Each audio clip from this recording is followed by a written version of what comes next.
Welcome to another More Than Walking video podcast discussion, where we seek to encourage dialogue on a variety of topics with the unique perspectives of people with spinal cord injuries and other disabilities. Our goal for these conversations is to make us think critically and for us all to leave with a newfound sense of belonging in a world where we have more things in common than we do different. Tonight's topic is disability, diplomacy, and dinner. Why our voice at the United Nations matters. I'm your host, Pheez. I'm an aspiring hip-hop artist here in the state of Connecticut. And I just want to thank everyone for joining us for this discussion. So here in America, November marks a time when we celebrate Thanksgiving. It is the moment when families from all over galvanize together for good food and wholesome conversation. Unfortunately, the dialogue between each other sometimes turns into strong opinions and arguments over ideologies or politics. Similarly, the UN, or the United Nations, is a family comprised of 193 member states. With so many countries involved, it's no surprise that tempers could flare. Annually, the General Assembly meets to go over global issues and humanitarian rights. These talks include disability rights and inclusiveness. Representation for our community is important, and perhaps no better place to see our needs addressed is by the United Nations. So fill up your plates, grab your favorite beverage, and dine with the More Than Walking family. But before we do that, I'd like for everyone to take time out, introduce yourself, your type of injury, and where you're calling in from. So hey everyone, Jonathan Sigworth here, calling in from Connecticut, C7 complete, quadriplegic since 2006. Awesome. Thank you, John. Jose Hernandez, C5 complete since 1995, and I'm coming in from New York City. Thank you, Jose. Luna. My name is Luna. I'm calling in from Georgia, and technically the origin of my problems is birth defect called caudal regression syndrome, which causes a whole lot of complicating going on. I'm also paralyzed from 2 surgeries, one in 2013 and one in 2020. Awesome. Thank you for joining us. And Amber. I'm Amber Reese. I'm from Connecticut. I have spastic cerebral palsy. I was born with it, but diagnosed at 3. Awesome. As I stated earlier, I'm Pheez. I'm a C4, C5, complete quadriplegic. I was injured June 12th, 2005 in a diving accident while I was in the Navy, but it was unrelated to work. But again, guys, thank you for joining us this evening. And, we're going to have a great conversation, and I'm interested in, and our viewers are interested in hearing your perspective on these questions. Our voice is so important, and though we may not be the United Nations, we are a united front right now on this podcast, and let's really get into it. So what is the United Nations? For our viewers who don't know, the United Nations is an international organization, and it was founded in 1945 as a response to World War II. It's made up of 193 member states in the UN. Its work is guided by purposes and principles contained in its founding charter, which is a document that was drafted back in April 25th of 1945. It was adopted June 26th of 1945, and then finally enforced October 24th in 1945. And it basically provides the framework for its governmental system and overall purpose. And, I know all of us have been at some point or another watching what has happened between Israel and Hamas and what's going on the Gaza Strip, and our, thoughts and prayers are going out to all the families who are affected by this tragedy, and a lot of the peacekeeping and talks between, neighboring states and also the UN for humanitarian relief, bringing in supplies, food, medical aid to those who have been affected by this tragedy. And so what they do in their business is very, very, very important to helping maintain global peace. But with that being said, it's going to bring us into our first question. So when the UN meets, many committees discuss public policies regarding marginalized groups. Do you feel more or less important because it takes specialty groups mandated to gather information in order to create policies that protect and empower the disability community. And can you imagine a world where your condition no longer makes you disabled? And this question was really brought about, just to break it down a little bit.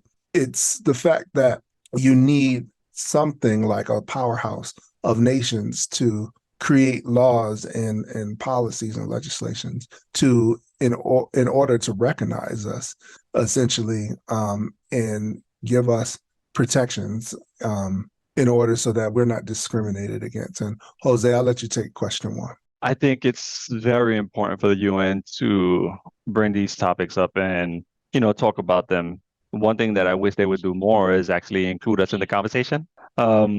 They talk about the issues from a perspective of an able-bodied community, or instead of, allowing us to explain the problems that we're going through so that the solutions get fixed from the ground up with our thoughts in mind, instead of finding a solution and then having to go back and fix it because it didn't include our voices. But I definitely think that, them talking about it is great because it pushes that needle forward. And can I imagine a world where my condition no longer makes me disabled? Not in my lifetime, maybe.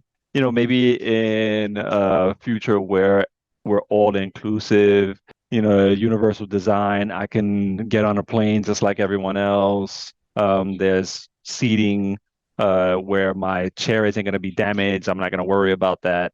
I can go to a hotel and don't have to plan 3 months in advance. Transportation issues across the world are very, very sparse, I guess. I traveled to Puerto Rico, and if I stay in the tourist area, I'm fine. But that's not the case everywhere. You have to plan transportation. When I was at the airport, getting from the airport to the hotel was a challenge because there's no accessible cabs. So I needed to charter the accessible bus that normally works with the cruise lines in order to get to my hotel. But I had the forethought. It says, let me do some research 3 months in advance. And that's basically, what you got to do, even traveling within the US. So there's even, I guess, inclusivity in, making universal design here. Still a problem. Yeah, I would Like definitely. I'm Sorry, thankful I live in New York. Yeah. A lot of different transportation options there. I'm like Connecticut. Connecticut is very limited in transportation issues as well. Yeah, and primarily because we're not so much of a city.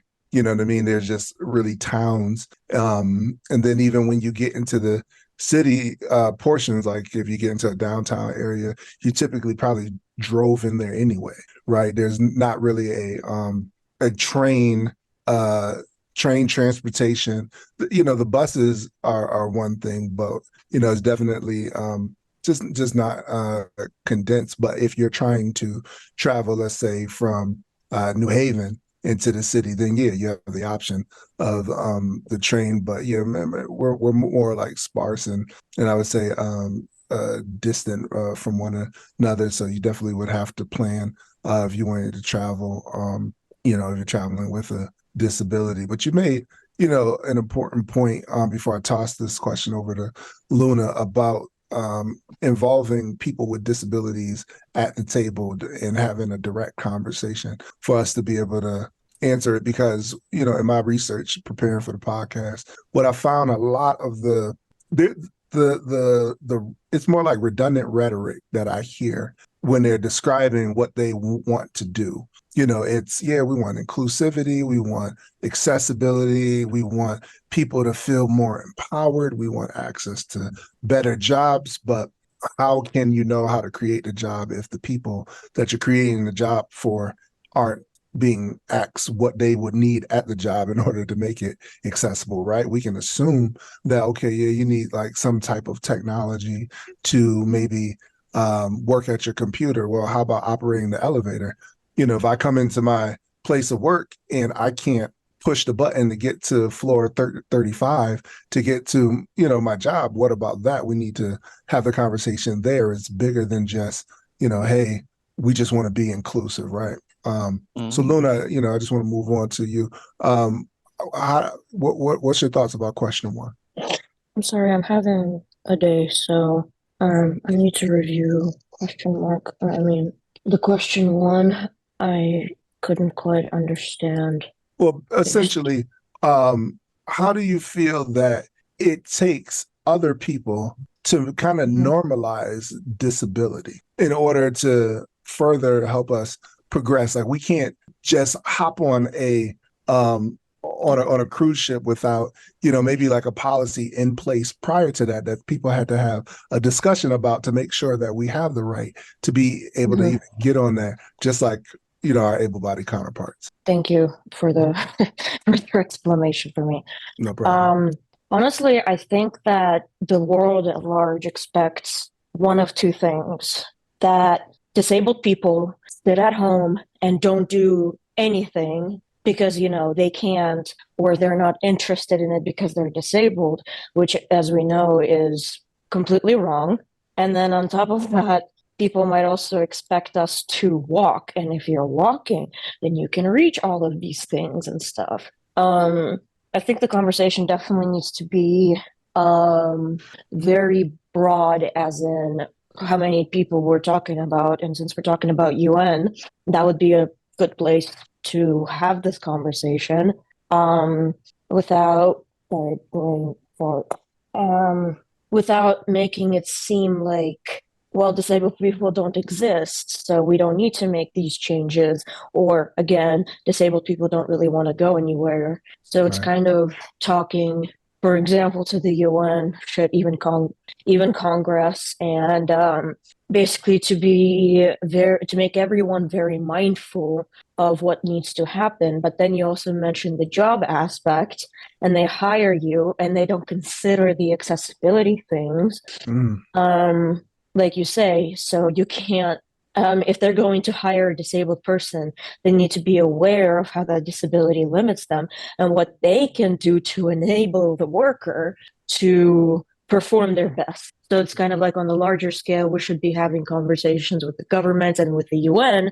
And then on the micro scale, make everyone around us aware of, we do amazing work. Very much the brain is there, but it's not fair to expect me to do X, Y, and Z and go completely out of my way and be in pain just to have a job.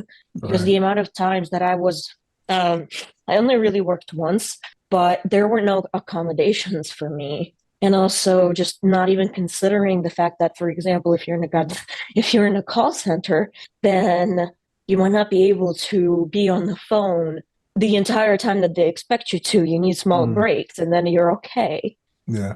Longer bathroom breaks, frankly, too, because sometimes we have accidents, and that takes a second to clean up. Yeah. No, you're absolutely right. And you bring up a good point, especially on that bathroom note, and usually some jobs require 15-minute breaks here, half an hour for lunch, and you only get a few of those. So yeah, that is definitely something that should be considered. I want to get John in on this question. Go ahead, John. Yeah, so I think it makes me feel more important if there are these specialty groups meeting. I know it's really easy to feel cynical, about this when it feels like progress is so damn slow, right? And, a lot this year, More Than Walking has been working, with some individuals in Kenya and in Nigeria that are just have access to nothing, a 13-year-old boy who's in a village and dying of bed sores, and took, heroic efforts of some peer mentors over there to get him to a hospital, because his village, his neighbors just didn't care. Just the level of apathy at a very basic neighbor to neighbor level regarding disability. And this is kind of the cultural things that exist here too, right? If you look at the United Nations as the one place where countries can kind of share tips or sign on to mutual standards, that's great, but it's a top-down approach. Right. I don't have any personal experience or have looked really deep into, how the UN disability work goes out, like apart from signing up to some millennial development goals about inclusivity, I would hope that that also goes down into doing some cultural work, right? Seeing how disability is discussed in the culture. And so it's not just limited to government policy or things of that nature, that can address things from the ground up. Like you're talking about, well, if the government says, okay, fine, we'll hire, we'll put in a ratio for disabled people, but then you don't address, all the cultural barriers at the same time, that's not going to work. So but there's so much work to be done. And also my final note, is, you would hope also that the United States could be a little more open to learning from what other countries are doing better, to take care of the disabled community, through the UN as well. And I haven't heard much about that. So, and I was curious, Jose, being in New York, if you've ever had the chance of actually going to the UN or taking part in any of that. That's funny. I was just about to say that I'm about less than a mile from the UN right now. And I was thinking, why don't we try to investigate a way of maybe more than walking, the New York City chapter of United United Spine. Spinal, getting Wheeling Forward and a couple of other organizations together and make that, approach to the UN and say, we would like to bring these to you as an awareness. And we got an entire week. UN is here. I hate it because it creates a chaotic traffic jams everywhere. But if we can get an invitation somehow, and I'm thinking on the relationships, maybe I'll pitch that idea to some people, and we That's can a good talk idea. to the Definitely a good UN. idea. Definitely a good idea. Luna's got her hand raised. And then after that, I just want Amber to jump in with her thoughts. I also wanted to mention that I think that within the disability culture, mindsets need to be changed in certain ways. For example, specifically, what I mean is the other day I had an appointment and there was a veteran there who, had a what do you call it, paralysis. He was able to beat it, and now he's walking. And he was telling me to not lose hope because it might happen in my life sometime. And that was genuinely frustrating because, first of all, I am very comfortable in my wheelchair. I remember what walking was like for me. Absolute painful, utter hell. Because, again, caudal regression syndrome, that's underdeveloped hips, underdeveloped knees, stuff like that. And I genuinely appreciated what he was trying to tell me. At the same time, I've brought this up a couple of times. It's almost like wheelchair phobia in the disability community. And I think that it can be genuinely detrimental because for me, works the best is a wheelchair. Maybe for you, walking works the best. Yeah. But for me, it's part of my body. I've adopted it. It works for me. So I just kind of would like for that rhetoric, frankly, to be educated about within our disability community for people who are having that issue. Anyway. Yeah.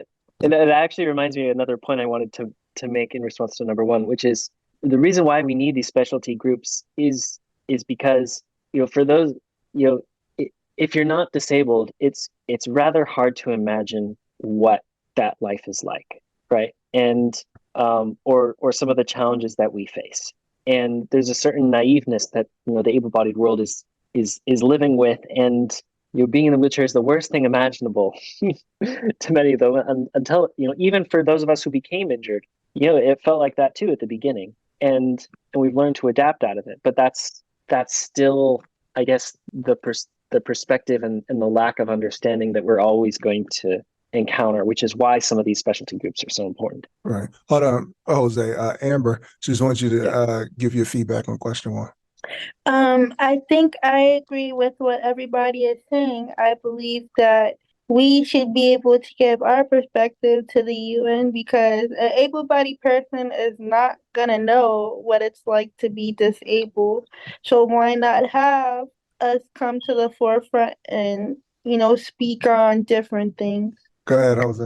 I just wanted to say, there's a stigma around being disabled in general. And I think that's one of the problems is that if we can get away from that stigma or that, perception that disabled is bad overall, then we can they will look at us differently. But right now, they look at us as less than because we're disabled instead of how much stronger we have to be because of our disabilities. Definitely. I agree with that wholeheartedly. Whether people want to recognize it or not, disability is a part of life. And it happens irregardless of age. Disability can come at birth. Disability can come midway through your life. Disability is going to happen to you at some point.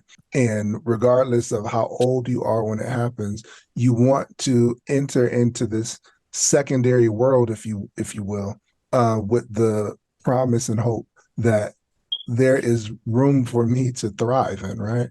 And I think that speaks to all of us when we see that we're not treated on equal footing because other, people who are not struggling with that particular disability or don't know somebody with that type of disability, they can't really understand what we're going through. Amber, I want you to chime in real quick, and then we're going to move on to question 2. I was gonna say what you just said about the whole thing. Okay, no, cool. Verbatim. So, question 2, Antonio Gutierrez, who's the Secretary General of the United Nations, he's spoken publicly this year about both past and ongoing crises that affect the progress of inclusivity for people and persons with disabilities. A few examples are COVID-19 and climate change. What are some issues that you see, not only globally, but also locally, that prohibit the advancement of people with disabilities? And what are some viable solutions to help mitigate these problems? And John, I'll let you take that. Oh, man. Okay, so globally, but also locally, that prohibit the advancement of people with disabilities. All right, so I think employment, which we've already kind of discussed, is a big one. Access to some of the basic technology and equipment we need to get around and get a job. That can be programs that the government starts that just last a short amount of time. I was speaking with one of our volunteer mentors in Nigeria, and he's looking for a laptop and a camera so he can make more videos, with his guitar and try to make some money doing online work. There used to be this great inclusive employment program, but it just lasted like 2 years out of Lagos and then shut down. Here we see there are so many hoops that you have to jump through, so many asset limits if you're on Medicaid, or if you're getting disability income.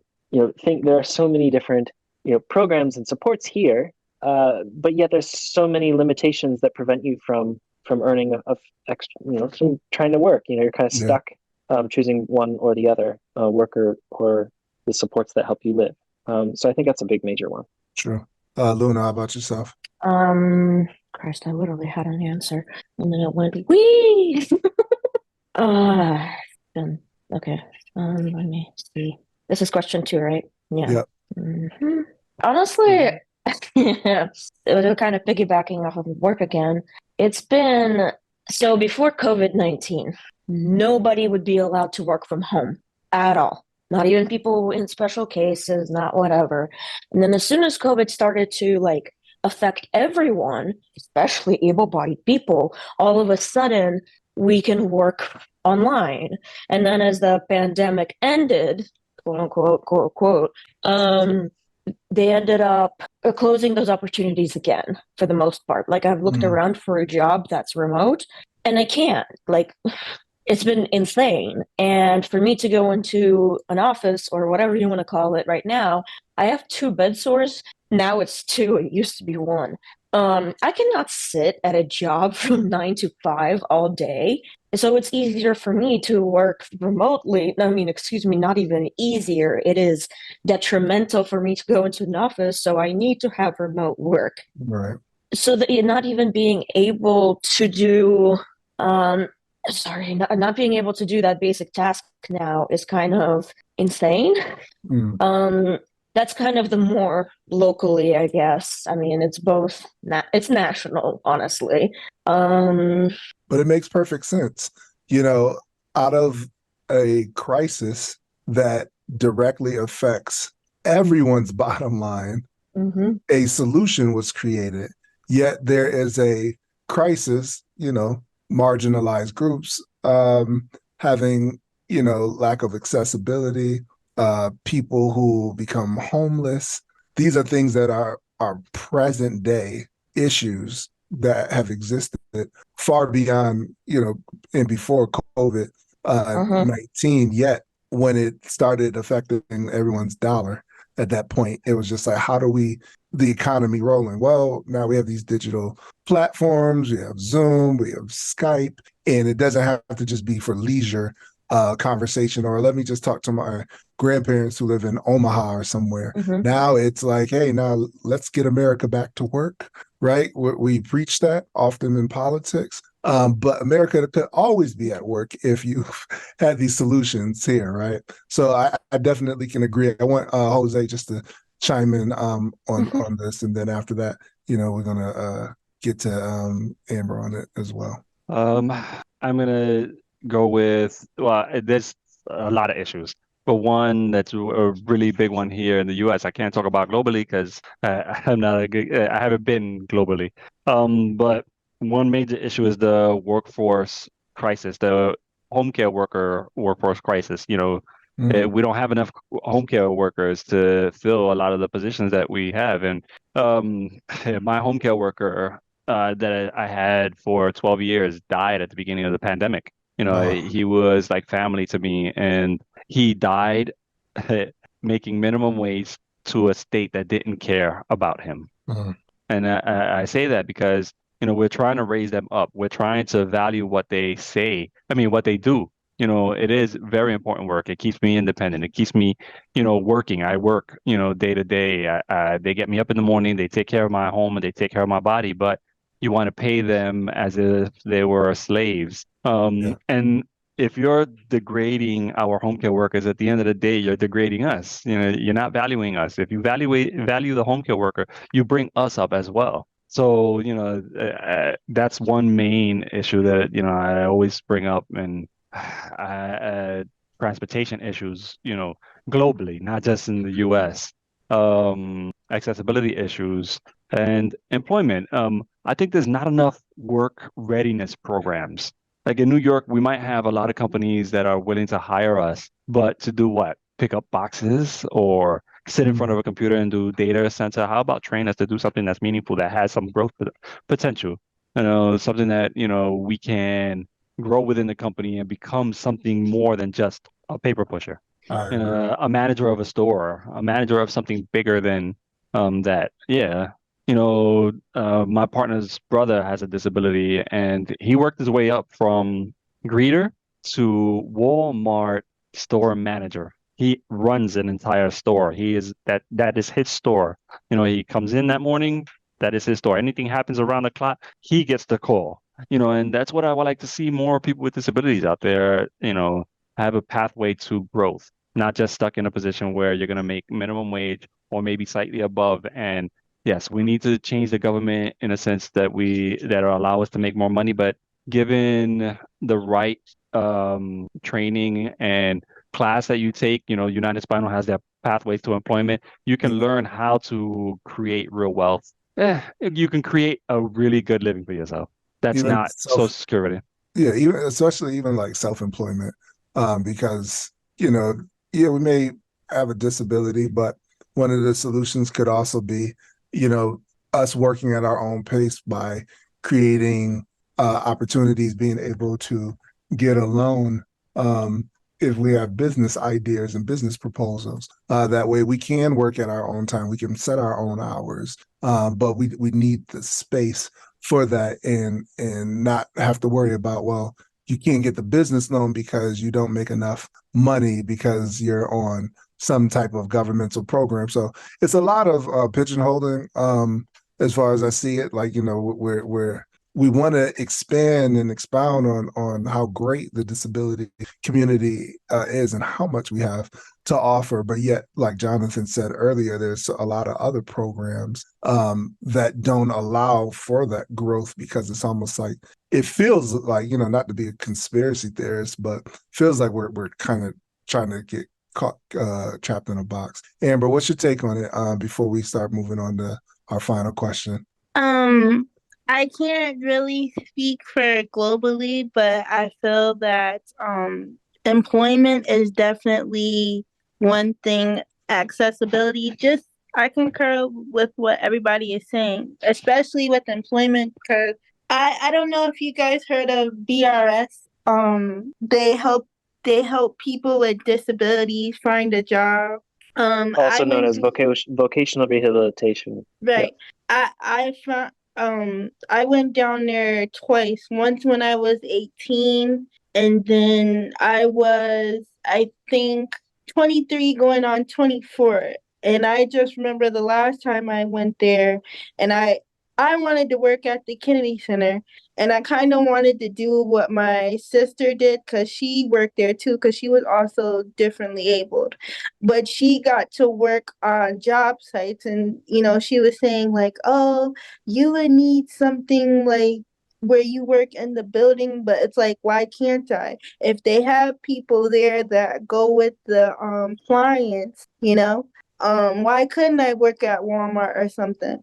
And then I remember I had to take a psychological test where they had to test me in math and reading. And I knew I was going to fail the math part, but I was kind of shocked when I failed the reading, I guess because I was nervous. But she basically was like, oh no, like you wouldn't be able to get a job and you wouldn't have this. And then fast forward to 2022, now I have the podcast, and so I'm just grateful through all of that. I was able to carve my own lane. I think I would like to see more of that for people with disabilities, because I heard that going by the book, so to speak, we don't they don't look at us as someone who is worthy of that position, or somebody, to be able to be a CEO of something or running a company. So I think, for my personal opinion, I want to see people with disabilities, carving their own lane, and,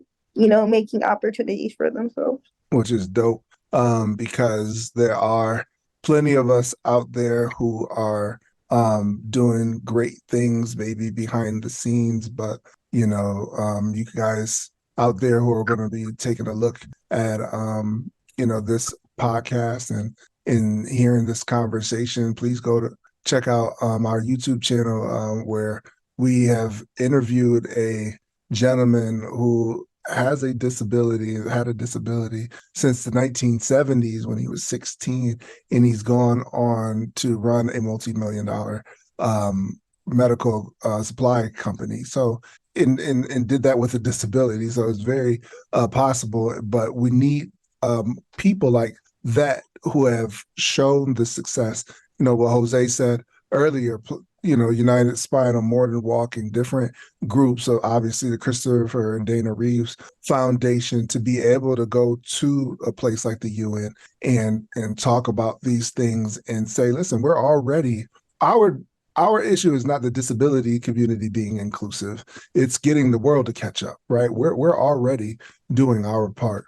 So it's just very important to note. But just going into our third and final question.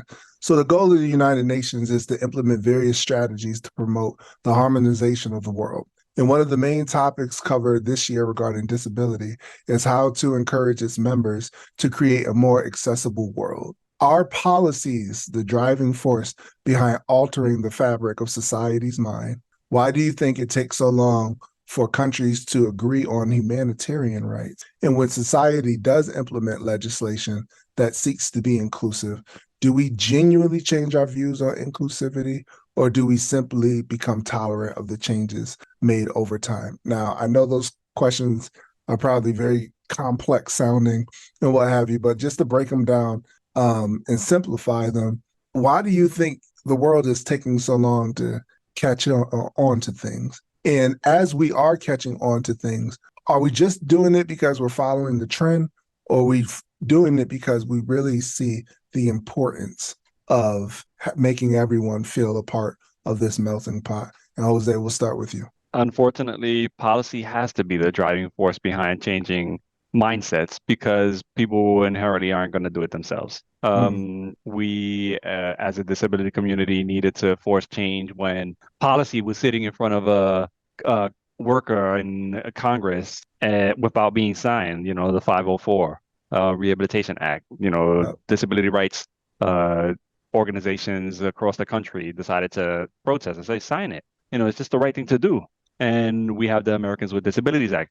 And even with that, we still have a long way to go because policies that are federal aren't really enforced by state agencies. The New York City's department or buildings department, doesn't require a lot of buildings to follow or adhere to ADA regulations when they sign off on their building permits. You would figure it would be simple just to get that done right from the beginning, but they don't because it's been 30 plus years of the signing of the ADA and people still don't know that they need to make their places accessible, and neither does the city. So when the locations go up and they get built, they end up getting sued in the background. And like, why didn't you just make it accessible from the beginning?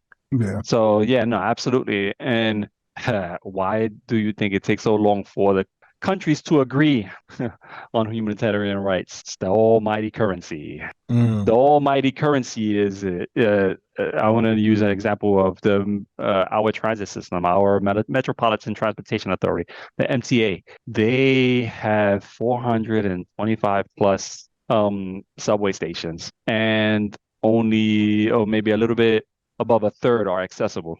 And each station is sometimes $1 million or more to make accessible. You need $500 million just to complete the system. So, it's all currency. So, curb cuts. There's thousands of curb cuts in New York City. And that's all it boils down to is currency. And the last part is kind of what society implements legislation to seek to be inclusive. Do you generally think changes our views of inclusivity, or simply it depends? It doesn't change the view on society per se because it just becomes the norm. When a place is accessible, it's just accessible. You go in and I go in and it's normal. So we need to keep drumming and saying, we need to be included because once it's made inclusive, then everybody just thinks it's normal. So if we can change that shift and make that shift and make everyone, believe that everything should be like this, then yeah, no, I think that it's great. But I do think it just becomes more tolerant because it just becomes the norm. Cool. Like curb cuts. Curb cuts are normal now. Yeah. John, how about you? Yeah, so I agree everything with what Jose said. Definitely money is the issue. We are in competition with so many other priorities. I mean, you even just look at, the industries in the States, like the wheelchair repair industry that's supposed to exist, to support wheelchair users. And yet, you look state by state by state, and there's such a low level of staffing that people are waiting months and months to get wheelchair repairs in their house. And these are companies that are owned by private equity, well-funded firms, that are just looking at the dollar signs and saying, how can we save money? And this is for an industry business that's supposed to serve people with disabilities. So even in our own industries, we're facing a lot of challenges. And then, take that nationwide, international, there's just so many other things competing for attention. And that's why policies, again, have to be the driving force, because without regulation, if you're just looking at the free market, right? The people with disabilities are not the ones holding all the cash. Unfortunately, not yet. We can't outvote our neighbors with the money in our pocket yet. So that's that. And then for the last part, and this kind of relates to why it takes so long for countries to agree on humanitarian rights. Things can't change unless our voices are heard. And so when we think of inclusivity, it takes time for people like us to be pioneers, to be entrepreneurs, to carve our own path, like Amber was saying, to be heard in the first place, and then to be accepted. And as legislation is passed or whatever to make things inclusive for everyone else, like it can seem really scary, right? Like when I was in India and I was talking to people who were trying to run schools for people with disabilities, they were saying, yeah, I mean, like the families, they don't want the able-bodied families don't want their children to be in the same classroom with a disabled child. They'll feel like, they'll become disabled, or they'll have that stigma, Mm, and it's that fear. And so when we talk about things becoming more inclusive, and how does it change our views on inclusivity? It doesn't change us if we're not the ones being included. It really changes the world for the new group, that is getting their voice heard for the first time. It really changes their world. And so what's the worst thing that can happen? We have to become more tolerant, uh, but it's a really life changer for the group being included. And I think that applies for the disabled community, for the LGBTQ plus community, and any other minority that you can think of. When you're talking about inclusivity, that's what we're talking about. awesome stuff. Amber and then Luna. What was the question again? So essentially, we have, what the UN promotes, right, is harmonization. And what Yeah. we're trying to get an understanding is why, like, for instance, does it take countries so long to agree on, like, overall rights that should be applied to everyone because we're all a part of humanity. And do you feel like as we're trying to make more marginalized groups included in the conversation and helping them gain rights, do you think people genuinely change their views on it, or do they just become tolerant of it over time? I don't think people genuinely change their views on it. I think people become tolerant over time. And why do you think that? Because I feel like we said in the beginning, able-bodied people are making, the decisions for us. It's not like we literally have someone from the differently able community that can tell the things that they go through on a daily basis to talk about different subjects. So they're basically going off somebody who just probably, doesn't even spend time with someone who's differently able and making those choices. So no, I think that's why I think it becomes tolerant over time. I understand that. I can respect that. And Luna, But gentlemen, I'm gonna have to get ready to go, so I'm gonna say good night, everybody. all right, good night. We'll And see you. see you. Bye, guys. But Right. Luna, you get the final word.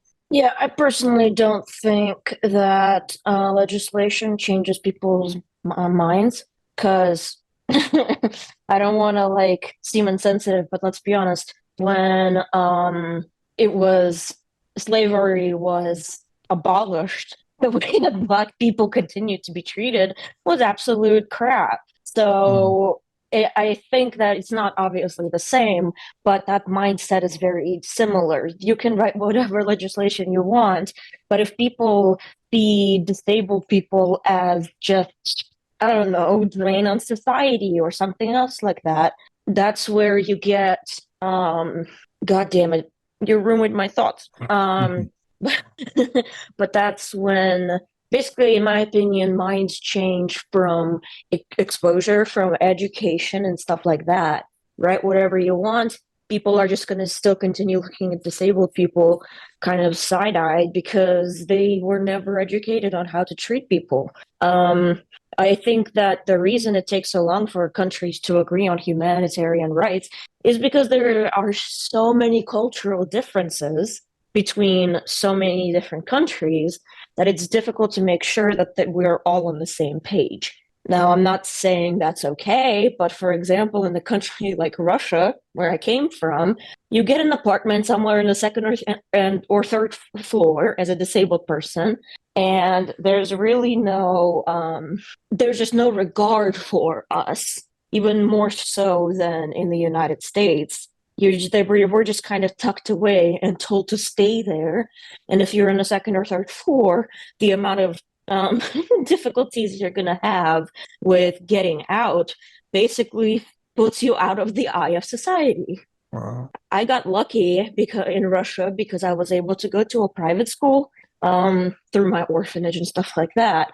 But had I gone to a public school, my education would have been much more limited. Wow. So, and no, I genuinely don't think, I think that people just more become tolerant of the changes instead of, again, without education, they can't genuinely become invested and change their views. But that's my take on those three questions. No, that was very, very insightful. And I like that you drew the comparison between slavery because, in effect, yes, people were emancipated, right? We as a Black people, but the emancipation may have freed people, but what it didn't do was it didn't provide a solution for that mass exodus, right? Slaves didn't know what to do after that. It's like, yeah, I'm free, but now how do I get the food that I need? How do I get the clothing, the shelter that I need? There was no tools left behind. And yes, a document was signed, but without provision in place to allow people to thrive, you still had to deal with the lingering mindset of people who still felt like oppression should be this way and we should be doing things this way. And it's like that in modern day times, and even beyond slavery, still had to fight for desegregating schools and civil rights and being able to vote. And some of those antiquated laws still were in place even up to this day in certain areas. We're taking down monuments and statues, right? So when it comes down to disability, because there are so many cultural differences, there are so many people on this planet, and we belong to the largest minority group with over 1 billion of us, trying to incorporate us, though now we see it as the norm, many of us who had the opportunity to walk and function normally. We've had the opportunity to see it on both sides, and it is just a part of life. It's kind of like you see a car or you hear about a car, but you see it all the more once you actually purchase it.